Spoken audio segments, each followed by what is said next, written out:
자, 투자자 먼저 볼게요. 투자자를 우리는 개인 투자자, 기관 투자자, 외국인 투자자로 구분을 합니다. 그러면 개인은 우리잖아요. 여기서 기관은 말 그대로 개인이 아니고 외국인이 아닌 나머지라고 보면 됩니다. 뭐 보험사이기도 하고 금융투자업자, 그리고 펀드가 사는 것도 기관입니다. 우리가 돈 넣어준 걸로 사는 거 전부 기관이고요. 외국인은 이제 진짜 말 그대로 외국인들이 사는 건데, 우리나라 외국인 비중 정말 높습니다. 정말 높아요.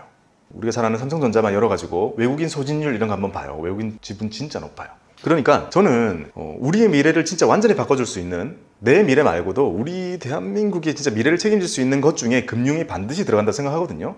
그러니까 우리도 더 나아가서는 이제 똑똑한 민족이니까 온갖 전 세계에 있는 것들 다 살 수 있게 열릴 테니까 그거 사가지고 부를 극대화시킬 수 있게 되겠죠. 왜냐하면 주식이라는 것은 글로벌화 가능하잖아요. 내수가 어떠한 방향으로 흘러가가지고 쪼그라들더라도 금융은 국경이 전혀 없잖아요. 만약에 한 20, 30년 뒤를 생각해봐요. 20, 30년 뒤에 제가 이런 길가에서 뭔가 장사를 하고 있거나 이렇게 되면 너무 끔찍하죠. 인구가 엄청 줄어있을 거 아니에요. 근데 그 당시에 20, 30년 뒤에 그 돈으로 베트남이나 인도네시아, 인도 주식들을 모아놨었다 하면 기본적으로 떠오르는 생각이 훨씬 긍정적이죠. 거기는 인구 엄청 늘어나고 있잖아요. 우린 놀러만 가잖아요. 쌀국수 먹고 뭐 다낭 이거 말고 다른 시각으로 가면 우리나라 옛날에 월스트리트에서 역대 깨지지 않는 것이 코리아 펀드죠. 수익률 1위. 역대 그 누구도 깬 적 없는 게 코리아 펀드잖아요. 우리나라 7, 80년대 진짜 고속성장할 때 외국인들이 와가지고 투자했던 데가 아직도 깨지지 않는 최고 기록이었듯이 우리한테는 언제나 그런 기회가 있다는 거죠. 지금도 GDP가 막 7% 성장하고 진짜 막 불타오르는 곳들이 항상 있기 마련이고, 그런 것을 내가 알 수 있다면 언제든지 쏙 가지고 올 수 있는 거니까요. 그러니까 외국인들이 우리나라에 엄청 많이 와 있고, 옛날에는 계속 들어왔다면 지금은 들락날락 이제 별명이 ATM이죠. 돈 뺐다가 또 돈 넣었다가. 우리는 휘청 그 휘청임에 우리가 휘둘리면 투자가 어려운 거죠. 쟤네들이 돈 빼나가는데 이유는 자기네들 사정이 있는 거예요. 자기네들 사정이 있어가지고 전 세계에서 쫙 뽑았다가 다시 쫙 넣었다가 다시 뽑아 쫙 했다가, 그 자기네들 사정이 다 있는데 우리는 외국인들이 빠져나간다, 큰일 났다, 팔아야 되나, 들어온다, 사야 되나. 외국인 기관 수급 보지 마세요. 그럴듯하지만 아무 의미 없습니다. 아마 이렇게 얘기하는 금융인은 없겠지만 저도 많이 봤지만 아무것도 필요 없는 것 같아요. 그거야말로 남의 투자 따라하는 거예요. 걔네들이 들락날락하는 거랑 내가 이 기업이 좋다 생각하는 거랑은 무관합니다. 그런 말씀을 꼭 드려보고 싶어요. 그 외국인이 들어오는 것처럼 나도 마음껏 글로벌을 누리면서 사보자 라고 생각할 수 있는 거죠. 투자자 저렇게 세 개로 나눌 수 있고요. 그 다음은 증권사를 이제 발을 담그고 나면 다양한 직업군을 만나게 되거든요. 아까 있던 용어들 이렇게 순화시켰어요. 주식과 채권과 펀드와 ELS나 이런 것들 우리는 사잖아요. 그럼 우리가 궁금한 거는 얘네들이 어떻게 될 건지가 궁금하잖아요. 그리고 그 궁금한 거를 알려주는 증권사에 돈을 넣게 되겠죠.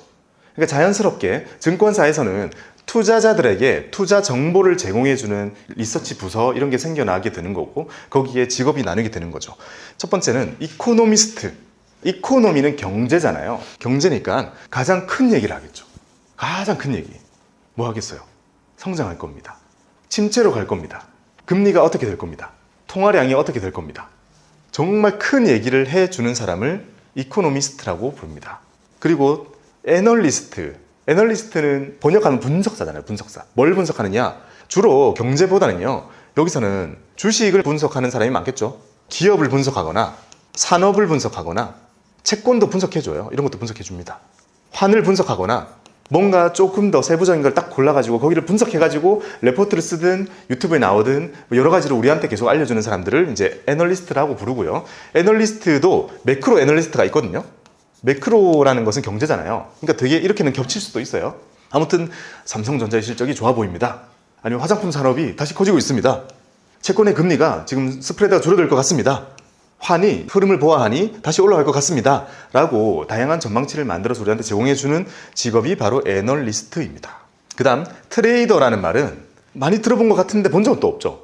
트레이더라는 사람들은 우리가 볼 일이 없어요. 자, 증권사 안에 트레이딩 부서가 있어요. 거기 안에서 이런 모든 사람들이 정보를 엄청 만들어 주잖아요. 그거 전부 다 증권사 안에 있잖아요. 그러면 증권사가 자기 돈으로 그냥 투자해가지고 수익을 내면 최고죠. 막 복잡하게 막 다른 데서 투자 끌어오지 않아도 증권사도 자기 돈이 있을 거 아니에요. 자기 자본이라고 할 수 있는 그 돈을 그냥 투자해가지고 불리면 너무 좋잖아요. 그래서 트레이딩 룸을 만들고 트레이더를 뽑습니다. 그리고 트레이더들이 각자 앉아요. 엄청난 모니터를 여러 개를 깔고 앉아요. 그리고 각자 할 수 있는 방법을 써서 회사에 돈을 주면 그걸로 불리는 거예요. 우리랑 만나는 사람이 아니에요. 그리고 그게 불어나잖아요. 어느 정도 이상 불어나면 성과급으로 나누는 거예요. 회사와 계약 관계인 거예요. 그러면 사람마다 그 쓰는 뭔가 그런 게 다 달라요. 어떤 사람은 단기로 하는 사람, 어떤 사람은 차트로 되게 다양해요.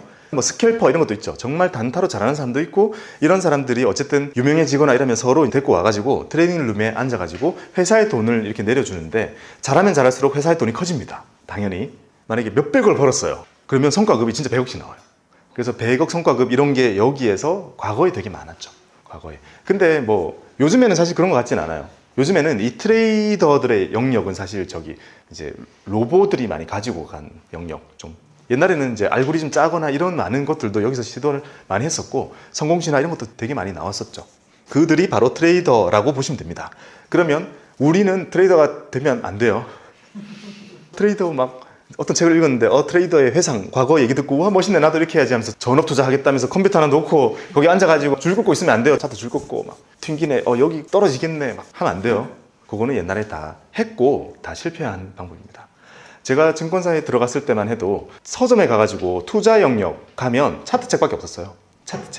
차트책만 가득했고, 그 중에 가치 투자 책 한두 권씩 껴 있었던 거죠. 앙드레 코스톨라니 아니면 피터 린치, 현명한 투자자 벤그레엄 선생님 이런 책 들어 있었던 거고, 그 당시에 모두 차트 할 때 이거 읽고 감명받아가지고 가치 투자해가지고 성공한 사람들이 지금의 VIP 자산운용의 최순철 대표님 이런 사람들인 거죠. 아무튼 우리가 되어야 될 것은 직업으로는 존재하지 않지만 인베스터입니다. 인베스터. 트레이더가 되어서는 안 돼요. 트레이더들은 이렇게까지 생각을 해요. 좀 단기적으로 그냥 가정했을 때 이 기업이 1년 뒤에 뭐가 되는 건 나랑 상관없어. 어차피 그때까지 안 갖고 있을 거니까. 좀 더 단기적인 수급이나 움직임이나 경제 상황이나 여러 가지 신호나 이런 것들을 종합해서 자기가 조금 더 빨리 수익을 내려고 하는 사람들이 트레이더에 가깝단 말이에요. 그러니까 우리는 트레이더가 돼서는 안 되고 인베스터가 돼야 됩니다. 인베스터는 단기적으로 이 회사가 오르든 내리든 여론의 집합이잖아요. 이게 오르든 내리든 상관없이 나는 이 기업이 성장할 거라고 믿는다면 투자하겠다. 이런 인베스터가 되어야 되는 거죠. 그런 직업은 없어요. 없으니까 개인 투자자의 영역인 거죠. 증권사 안에는 인베스터 이런 거 없어요. 자, 투자 용어, 한국거래소 관련 투자 용어부터 다음 시간에 이어서 하도록 하겠습니다. 마지막으로요, 제가 과제를 내드리겠습니다. 자, 부의추월 차선 이제 나머지 남았죠. 요거 전부 다 읽어주시면 되고요. 우리가 뭐 이 책에 대한 거는 나중에 함께 얘기해 보자고요. 이게 참 말이 많은 책이기도 한데 어쨌든 뭐가 됐든 배울 내용은 있는 책이기 때문에 이렇게 우리가 읽어봤고요. 두 번째는 EBS 다큐프라임 자본주의 3부를 읽는 겁니다. 이렇게 생긴 썸네일이 있어요. 여기 되게 무시무시하게 생긴 거 있잖아요. 1시간짜리니까 이것도 각 잡고 풀로 시청을 하시면 되고요. 요게 메인입니다. 계좌 개설을 하고 또는 이미 했다면 CMA에다 10만 원을 넣고 그 10만 원으로 나중에 하나씩 다 사보는 연습을 할 거거든요. 그래서 필수 4종 계좌를 개설을 하고 CMA에 10만 원을 입금합니다. 그리고 내가 개설한 CMA의 종류가 뭔지, 그리고 그 10만 원이 어떻게 이자가 붙어가는지를 매일매일 숫자가 달라져요. 뒤부터 일봉리로 넣으면 기분 되게 좋죠. 뒤에 0부터 달라집니다. 그래서 어떤 CMA인지, 그리고 IS를 개설했다면 일반형, 서민형 어떤 걸 개설했는지를 적고 그 다음에 계좌 개설을 하고 요거 개설하면서 느꼈던 나의 느낀 점을 투자 일기로 남겨주시면 되겠습니다. 자, 오늘도 고생 많으셨고요. 즐거운 월요일 밤 되시고 감기 정말 조심하시고요. 다들 고생 많으셨습니다. 감사합니다.